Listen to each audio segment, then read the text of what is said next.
좁아도 꾸리꾸리 막 한번 너희로 아주 흔질흔들하게 이러네 또 꾸리 너는 무슨 손가락라디 내 학대 뻑뻑 하고 와가 못 하잖아 봐 하려나 봐 이 shade of sexy 자꾸 이러지 할까 봐 동화를 노래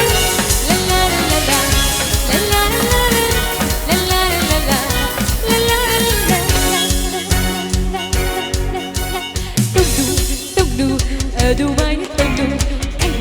kallu makoy isukan mata na adu pujarni kasi tukisukan shagi iba tignog may tukin basing nagtinyupi anang isukal nupi ni surang nom rapunta jagi kanli bakot ikay mapaw ng mara adu uy mahuta matang pangal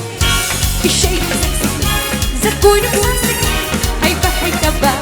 Tumaluloy La la la la La la la la La la la la la La la la la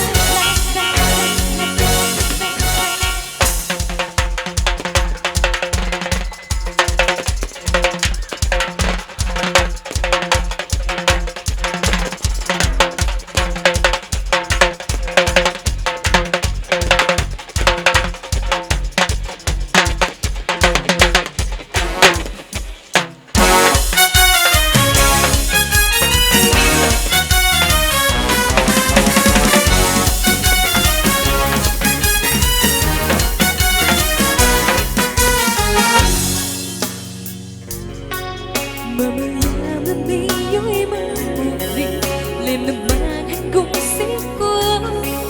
một niềm tin thắm môi ghi ấp bóng nơi bên ơi xin làm khăn dâu